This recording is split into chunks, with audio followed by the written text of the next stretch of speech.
மாண்புமிகு உதயநிதி அவர்களின் ஆதரவு பெற்ற சின்னம் தான் தீப்பெட்டி.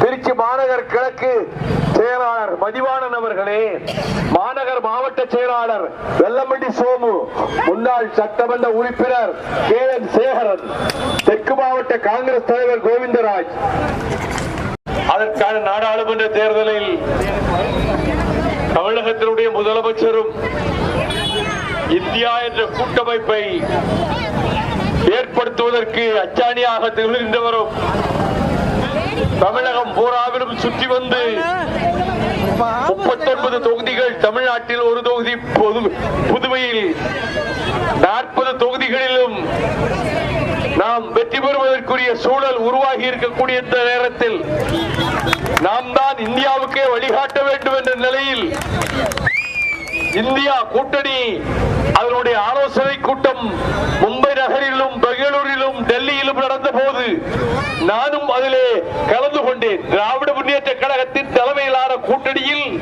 மறுமலர்ச்சி திராவிட முன்னேற்ற கழகம் ஒரு அங்கமாக திகழ்கிறது என்ற வகையிலே அதிலும் நான் கலந்து கொண்டேன். எல்லோரும் நம்முடைய முதலமைச்சருடைய கருத்தை தான் அவர்கள் பரிசீலிக்கிறார்கள், அதை பின்பற்றுகிறார்கள் என்பதற்கு காலை எழுந்தவுடன் பள்ளி செல்லுகிற பிள்ளைகள் பசியோடும் பட்டினியோடும் வீட்டின் ஏழ்மை காரணமாக இப்படி செல்கிறார்களே என்பதை ஒரு பிள்ளையை அழைத்து ஏன் சோர்வாக இருக்கிறார் என்று முதலமைச்சர் கேட்டபோது நான் காலையில் சாப்பிடவில்லை என்று அந்த பிள்ளை சொன்னது. ஏன் சாப்பிடவில்லை? வீட்டு சோறு இல்லை, காரணம் ஏழ்மை.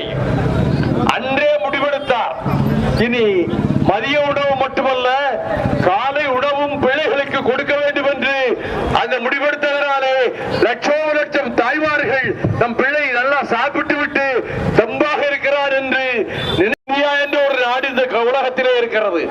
அதிலே தென்னிந்தியா என்ற ஒரு பகுதி இருக்கிறது, அதிலே தமிழ்நாடு என்ற ஒரு மாநிலம் இருக்கிறது.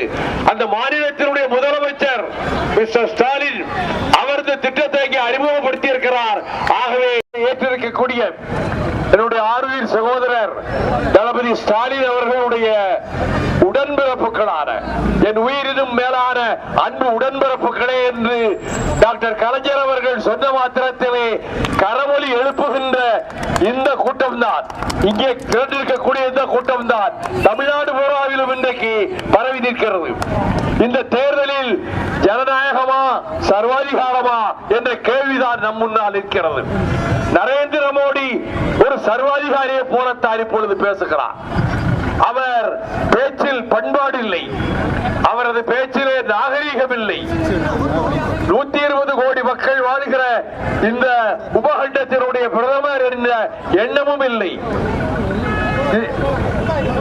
திரண்டிருக்கக்கூடிய உங்களை பார்க்கிற போது நீங்கள் இந்த தீப்பெட்டி சின்னத்தை வெற்றி பெற வைப்பீர்கள் என்ற நம்பிக்கையோடு இன்றைக்கு இந்த நிகழ்ச்சியிலே கலந்து கொண்டிருக்கின்ற மறுமலர்ச்சி திராவிட முன்னேற்ற கழகத்தின் அவை தலைவர் ஆர்வீர் சகோதரர் ஆடிட்டர் அர்ஜுனராஜ் அவர்களே, துணை பொதுச் செயலாளர் செயல் வீரன் ஆடுதுறை முருகன் அவர்களே, இங்கே விவசாயி உங்கள் அனைவருக்கும் எனது சிறந்தாழ்ந்த வணக்கத்தை தெரிவித்து உங்களுடைய ஆதரவில் தான் இங்கே திராவிட முன்னேற்ற கழகத்தின் தலைமையிலான இந்த கூட்டணியில் மறுமலர்ச்சி திராவிட முன்னேற்ற கழகத்தின் சார்பில் தீப்பெட்டி சின்னத்திலே இருக்கக்கூடிய என்னுடைய மகன் என்று சொல்வதை விட இந்த இயக்கத்தினுடைய தொண்டன் துரை வைகோ அவர்களை நீங்கள் வெற்றி பெற வைக்க வேண்டும் என்று நான் கேட்டுக்கொள்கிறேன்.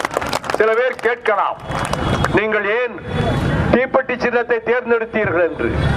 நாங்கள் வழக்கு போட்டோம். ஹைகோர்ட் வழக்கு போட்டோம். நாங்கள் ஏற்கனவே பம்பரம் சின்னத்திலே நின்று இருமுறை ஜெயித்திருக்கிறோம் என்று. அப்படி இருந்தும் கூட அவர்கள் 6% கீழே தான் இருக்கிறது. அதனால் தான் உங்களுக்கு 5% என்று சொன்னோம். 5.99 இது நமக்கு கிடைத்த வாக்குகள். இதை சரியாக கணக்கிட்டிருந்தால் நம்முடைய அங்கீகாரம் பறிபோயிருக்காது. இதை விடப்போவது இந்த தேர்தலுக்கு பின்னரும் நீதிமன்றத்திலே போய் போராடுவோம். ஆனால் அப்படிப்பட்ட சூழலில் நம்முடைய தளபதி ஸ்டாலின் அவர்களிடத்திலே நிலைமை எடுத்து சொல்லி அப்படி சின்னத்திலே நிற்க வேண்டும் என்றால் அவர்கள் வழக்கு போட்டால் இவர் முதலில் திராவிட முன்னேற்ற கழகத்திலே இருந்து ராஜினாமா செய்துவிட்டு அதுக்கு பிறகு மறுமலர்ச்சி திமுகவிலே புதிதாக ஒரு உறுப்பினராக சேர்ந்து கூத்தாகிவிடும் என்ற நிலையில் நன்கு ஆலோசித்து எல்லோரிடமும் அதற்கு பிறகு உதயசூரியன் சின்னம் பின்னாலே வரும், இவரே நிற்க வேண்டிய நிலைமை வரும். இந்த தடவை எந்த சின்னத்தை தேர்ந்தெடுக்கிறீர்கள் என்கிற போது பலருடைய யோசனையின் பேரிலே தாய்மார்கள் வீட்டிலே விளக்கேற்றி வைக்க வேண்டுமானால் என்ன வேண்டும்? தீப்பெட்டி வேண்டும். தாய்மார்கள் வீட்டிலே விளக்கேற்றி வைத்துவிட்டு அகல் விளக்கு ஏற்ற வேண்டுமானாலும் அதற்கும் தீப்பெட்டி வேணும். சமையலுக்கு நெருப்பு வைக்க வேண்டுமா? அதற்கும் தீப்பெட்டி வேணும். தங்கள் உடலையே மாய்த்து கொண்டார்களே, பெட்ரோலை ஊற்றி எரித்துக் கொண்டார்களே, கீழப்பழுவூர் சின்னசாமி, சிவலிங்கம் அரங்கநாதன், ஆசிரியர் வீரப்பன், விராலிமலை சண்முகம், மயிலாடுதுறை சாரங்கபாணி, வீரமேடு தண்டபாணி, இவர்கள் கையிலே இருந்ததும் தீப்பெட்டி தான். அதை போல முத்துக்குமார், அவரை ஒட்டி 20 பேர் ஈழத்தமிழர்களுக்காக தீக்குளித்தார்களே, அவர்கள் கையிலும் தீப்பெட்டி தான். அது இந்த இனத்தை வாழ வைப்பதற்காக தங்களை அழித்துக் கொள்வதற்கு அவர்கள் அந்த தீப்பெட்டியை பயன்படுத்தினார்கள். இந்த தீப்பெட்டி வீட்டிலே அகல் விளக்கேற்றுவதற்கும் கோயிலுக்கு செல்லுகிறவர்கள் கோயிலே விளக்கேற்றுவதற்கும் பயன்படுகிற இந்த தீப்பெட்டிக்கு உங்களுடைய வாக்குகளை தர வேண்டும் என்று நான் பணிவோடு கேட்டுக்கொள்கிறேன். இன்றைக்கு நடைபெறுகிற இந்த தேர்தலில் சர்வாதிகாரமும் ஜனநாயகமும் மோதிக்கொள்கின்றன. அதனால் தான் நரேந்திர மோடி திராவிட இயக்கத்தை அழித்து ஒழித்து விட்டுத்தான் நான் மறுவேளை பார்ப்பேன் என்று பேசியிருக்கிறார். பத்திரிகைகளிலே வந்திருக்கிறது. நான் பிரதம மந்திரியை கேட்கிறேன், நேரிலும் கேட்பேன். என்ன தைரியம் இருந்தால், என்ன ஆணவம் இருந்தால் பெரியாரும் அண்ணாவும் கட்டி எழுப்பி அதற்கு பிறகு டாக்டர் கலைஞர் அவர்கள் தலைமையிலே கோட்டையாக்கப்பட்டு லட்சக்கணக்கான தோழர்கள் ரத்தமும் கண்ணீரும் சிந்தி நாங்கள் வார்ப்பித்த இயக்கம், அதை திராவிட இயக்கத்தை அழிப்பதற்கு ஒருவன் பிறந்து வர வேண்டும். நீங்கள் என்ன 1000 நரேந்திர மோடிகள் வந்தாலும் அதை சந்திக்கக்கூடிய ஆற்றல் எங்களுக்கு உண்டு என்பதை தெரிவித்து இந்த நேரத்தில் திருவெரும்பூர் பொதுக்கூட்டத்துக்கு போகிற வழியிலேயே நீங்கள் நிமிட நேரத்திலே ஒரு கூட்டத்தை ஏற்பாடு செய்து இதில் ஆயிரக்கணக்கான மக்கள், தாய்மார்கள், வாலிபர்கள், மாணவர்கள், விவசாயிகள், தொழிலாளர் தோழர்கள் அனைவரும் திரண்டிருக்கக்கூடிய இந்த நேரத்தில் கூட்டணி கட்சிகளான காங்கிரஸ் கட்சி, மார்க்சிஸ்ட் கம்யூனிஸ்ட் கட்சி, லீக் உள்ளிட்ட தோழமை கட்சிகளினுடைய நிர்வாகிகளும் தோழர்களும் இதற்கு ஊக்குவிக்கிறார்கள் என்று நான் அறிந்து நான் அவர்களுக்கெல்லாம் என்னுடைய வணக்கத்தையும் நன்றியையும் தெரிவித்துக் கொள்கிறேன். அன்பு தாய்மார்களே, பெரியோர்களே, வாக்குப்பதிவன்று நீங்கள் காலை எழுந்தவுடன் எப்படி நீங்கள் விளக்கேற்றுவதற்கு தீப்பெட்டியை தேடுவீர்களோ அதை போல அந்த தீப்பெட்டி சின்னத்துக்கு உங்களுடைய வாக்குகளை தர வேண்டும் என்று நான் கேட்டுக்கொள்கிறேன். வெற்றி பெற செய்யுங்கள். மீண்டும் வருகிறேன். மேடை அமைத்துக் கொடுங்கள். நீண்ட நேரம் 1 மணி நேரம் பேசுகிறேன், அரசியல் பேசுகிறேன்.